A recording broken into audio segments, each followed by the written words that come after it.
இன்றைக்கி பிரேக்ஃபாஸ்ட்க்கும் லஞ்சுக்கும் என்ன பண்ணியிருக்கேன்னு பார்க்கலாமா? பிரேக்ஃபாஸ்ட்டுக்கு சூப்பரான ஒரு ரவா ஊத்தாப்பம் ரெசிபி தான் இன்றைக்கி ட்ரை பண்ணியிருந்தேன். அது எப்படி பண்ணுறதுன்னு பார்க்கலாம்.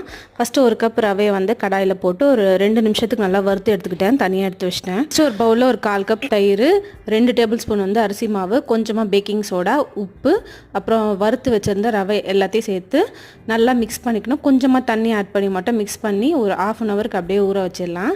அதுக்கப்புறம் பார்த்திங்கன்னா நல்லா கட்டியாக இந்த மாதிரி ஆகிட்ருக்கும். இப்போ வந்து நம்ம தண்ணி எவ்வளோ வேணுமோ அட்ஜஸ்ட் பண்ணிக்கிட்டு தோசை ஊற்ற வந்து ஸ்டார்ட் பண்ணிவிட்டு ஒரு திக்கான லேயரில் வந்து ஊற்றிட்டு மேலே வந்து கேரட், வெங்காயம், பச்சை மிளகா, கருவேப்பிலை, கொத்தமல்லி எல்லாமே வந்து பொடி பொடியாக சாப் பண்ணி வச்சுருந்தேன். அதையும் சேர்த்துட்டு கொஞ்சமாக ஆயில் சேர்த்துட்டேன்.